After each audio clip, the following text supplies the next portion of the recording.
IIT జేఈలో మంచి rank రానటువంటి విద్యార్థులకు బెస్ట్ ఆప్షన్ సిఎస్ఈఎంఏ కోర్సులు అడ్మిషన్స్ జరుగుతున్నవి. హాయ్, హలో, నమస్తే, welcome back to item media. ఈరోజు మనతో ఉన్నారు ఇంటర్నేషనల్ లాయర్ అయిన డాక్టర్ కావేటి శ్రీనివాసరావు గారు. ఈరోజు ముఖ్యంగా అమెరికన్ వీసా అప్డేట్స్ గురించి తెలుసుకుందాం. H1B అయి ఉండొచ్చు, అలాగే స్టూడెంట్ సంబంధించిన అక్కడ కొంతమందికి ఎయిర్పోర్ట్ లోనే సంఖ్యలు వేసి బయటకు నెట్టేస్తున్న పరిస్థితులు అయితే ఉన్నాయి. బట్ ఇప్పుడు అమెరికాకి వెళ్లే విధానాలపై, అది విజిటింగ్ పర్పస్ అయి ఉండొచ్చు, స్టూడెంట్స్ అయి ఉండొచ్చు, H1s అయి ఉండొచ్చు, వాటికి సంబంధించిన ఓవరాల్ అప్డేట్స్ అనేవి ఈ రోజు ఎపిసోడ్ తీసుకుందాం. నమస్కారం డాక్టర్ కావేటి శ్రీనివాస్ గారు. నమస్కారం అండి సార్, ఇప్పుడు ట్రంప్ మ్యాడ్నెస్ అనేది ఇంకా కొనసాగుతూనే ఉంది. ఇప్పటికీ కొన్ని వీడియోస్ చూస్తున్నాం, స్టూడెంట్స్ ని సంఖ్యలు వేయడం ఎయిర్పోర్ట్ లో అనేది. అయితే ఇలాంటి టైంలో ఆల్రెడీ కొంతమంది H1 కూడా అప్లై చేస్తా ఉన్నారు. సో ఇప్పుడు అమెరికాలో వీసా ప్రొసీజర్ అయి ఉండొచ్చు, అమెరికాకి విజిటింగ్ వీసా L1 అండ్ అలాగే H1, వీటి అప్డేట్స్ ఏ విధంగా ఉన్నాయి, వీటి యొక్క స్టేటస్ ఏ విధంగా ఉంది సార్? ఇప్పుడు వాళ్ళు గతంలో ఆయన ఏమన్నారంటే, ట్రంప్ గారు స్టూడెంట్స్ వీసాలు ఆపేస్తామన్నారు. ఇప్పుడు మళ్ళా ఓపెన్ చేశారు విండోస్. స్టూడెంట్స్ ఇప్పుడు అంతా మళ్ళా రష్ స్టార్ట్ అవుతుంది వరల్డ్లో. ఎందుకంటే గతంలో ఆయన ఇప్పుడు ఏంటంటే స్ట్రిక్ట్ మెజర్స్ ఏం చేస్తున్నారంటే, ఇప్పుడు ఎవరైనా అప్లికేషన్ పెడితే కంప్లీట్ గా క్షుణ్ణంగా మన సోషల్ మీడియా ఏదైతే ఉందో ప్లాట్ఫామ్స్ అవన్నీ కూడా డిస్క్లోజ్ చేయాలంటున్నారు. అంటే ఎందుకు? మన సోషల్ మీడియా అంటే ప్రైవేట్ ఇన్ఫర్మేషన్ కదా.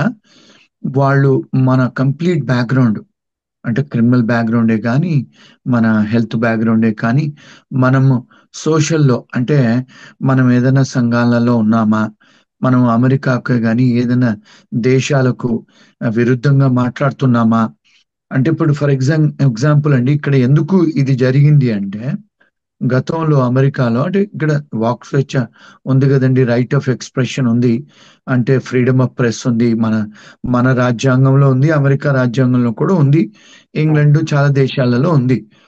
ఇప్పుడు స్టూడెంట్స్ ఇక్కడ అమెరికాలో హార్వర్డే కానీ కొలంబియాలో కానీ ఏమైందంటే, ఇవి టాప్ యూనివర్సిటీస్. ఇందులో కొంతమంది స్టూడెంట్స్ పాలస్తైన్స్ ప్రో, కొంతమంది ఇజ్రాయలీ ప్రో. అంటే ఇప్పుడు గతంలో చూసుకుంటే మన తమిళ అమ్మాయి, ఒక అమ్మాయి కూడా కొలంబియాలో, ఆ అమ్మాయి ప్రో అంటే ఈ సంఘాలలో మాట్లాడింది. ఇజ్రాయలే కానీ పాలస్తైనే కానీ, కొంతమంది ముస్లిమ్సే కానీ, కొంతమంది పాలస్తైన్సే కానీ, వాళ్ళు ప్రో మాట్లాడి, వాళ్ళు అంటే స్టూడెంట్ ఆర్గనైజేషన్స్ మాట్లాడితే ఏం చేశారంటే, ట్రంప్ గారు వచ్చిన తర్వాత, మీరు మా దేశానికి విరుద్ధంగా మాట్లాడతారా, వాళ్ళతోని సంబంధాలు మాకు సరిగ్గా లేవు. ఇప్పుడు ఇజ్రాయెల్ పాలస్తీన్ లో వార్ జరుగుతుంది, గాజా ప్రాబ్లం అవుతుంది, ఇప్పుడు యుక్రెయిన్ రష్యా జరుగుతుంది, ఇప్పుడు కొత్తగా ఇరాన్ కూడా జాయిన్ అయింది. వీళ్ళన్నిటిది ఇప్పుడు సుడాను, ఇన్ని కంట్రీస్ కొన్ని బ్యాన్ చేశారు. అంటే వాళ్లకు మాకు అంతర్జాతీయంగా రిలేషన్షిప్ సరిగ్గా లేవు కదా, మీరు వాళ్ళ తరఫున ఎందుకు నినాదాలు ఇస్తున్నారు అంటే, మీరు దేశద్రోహం చేస్తున్నారు. అది అక్కడ వాళ్ళ మీద అభియోగాలు పెట్టినాయి. మాకు మీరు దేశద్రోహులు అని పెట్టేసి వాళ్ళ వీసాలు రద్దు చేసి, వాళ్ళకు సంఖ్యలు వేసి జైల్లో కూడా పెట్టి పంపించిన సంఘటనలు ఉన్నాయి.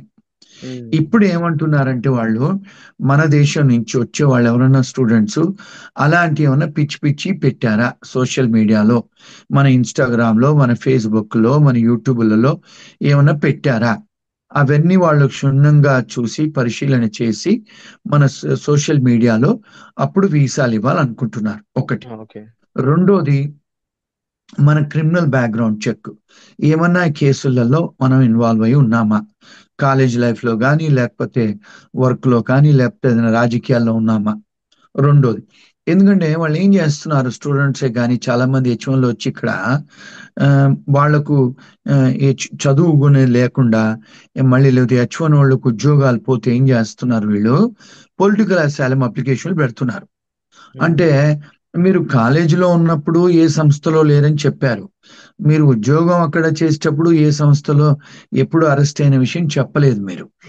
మళ్ళీ అమెరికాకు వచ్చిన తర్వాత మీకు వెసులుబాటు కాకపోతే, స్టూడెంట్ గా ఫీజులు కట్టలేని పరిస్థితి, కాలేజీ పోని పరిస్థితి, మీరు ఇక్కడ ఇమీడియట్ గా గ్రీన్ కార్డు తీసుకోవాలి, వర్క్ పర్మిట్ తీసుకోవాలని చెప్పి మీరు ఏం చేస్తున్నారు, మీరు అసైలం పెడుతున్నారు.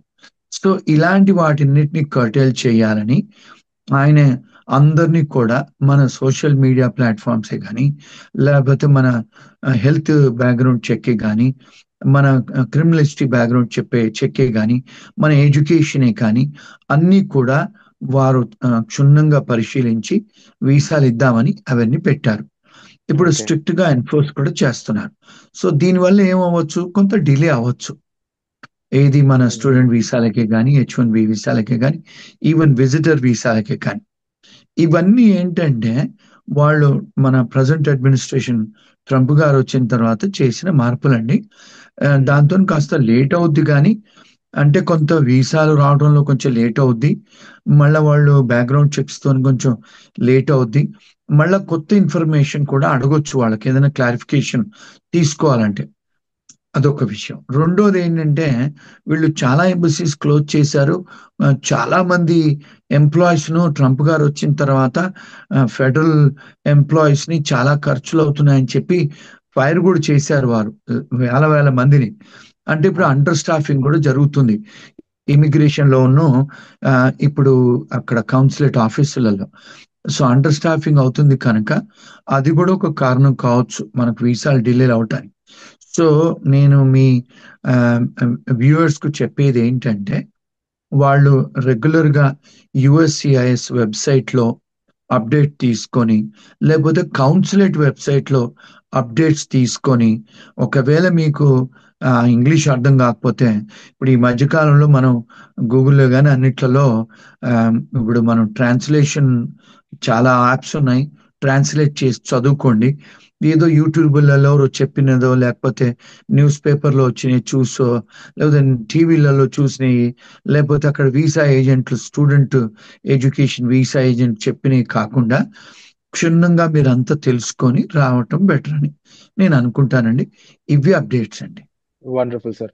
అయితే ఇప్పుడు స్టూడెంట్స్ అయి ఉండొచ్చు, ఎంప్లాయీస్ అయి ఉండొచ్చు, వాళ్ళకి సంబంధించిన ఇంకా అప్డేట్స్ రావాల్సి ఉంది అని మీరు చెప్తా ఉన్నారు. అంతేకాకుండా గవర్నమెంట్ కూడా అక్కడ ముందు యాక్సెప్టెన్స్, అంటే వాళ్ళకి ఇవ్వాల్సిన హక్కుల కంటే ముందు వాళ్ళు చేసిన తప్పుల మీద ఎక్కువ ఫోకస్ చేస్తుంది అనేది చాలా క్లియర్ గా కనిపిస్తుంది ప్రతి న్యూస్ అప్డేట్ లో కూడా. But end of the day మనం జాగ్రత్తగా ఉండాలి. మన తెలుగు స్టూడెంట్స్ అయి ఉండొచ్చు, తెలుగు ఎంప్లాయీస్ అయి ఉండొచ్చు, ఎవరైతే అక్కడ యుఎస్ లో ఉన్నారో వాళ్ళందరికీ ఒకటే ముఖ్య గమనిక, ముఖ్యంగా ఈ ఇంటర్వ్యూ ముఖ్య ఉద్దేశం కూడా ఏంటంటే, మీరు మీ రూల్స్ ని తెలుసుకొని అది ఎటువంటి అన్నెసరీ యాక్షన్స్ తీసుకోకుండా, అతిక్రమాలు చేయకుండా, అది సోషల్ మీడియా పోస్టింగ్స్ అయి ఉండొచ్చు, మీరు నడుచుకునే విధానం అయి ఉండొచ్చు, అన్నెసరీగా బయటకు వెళ్లకుండా, బయట మీకు సంబంధం లేని జాబులకి దూరంగా ఉంటూ జాగ్రత్తగా ఉండాలని అయితే మేము కోరుకుంటున్నాము. దాంతో పాటుగా we wish you all the best and thank you so much for the information sir. ఒక ఇంటర్నేషనల్ లాయర్ గా మీరు ఎన్నో విషయాలు మా ముందుకు తీసుకొస్తా ఉన్నారు, జనాల ముందుకు తీసుకొస్తున్నారు. We are proud of you. Thank you so much sir. నిజంగా ప్రస్తుతం ఉన్నటువంటి సమాజం దేనికి ప్రయారిటీ ఇస్తుంది?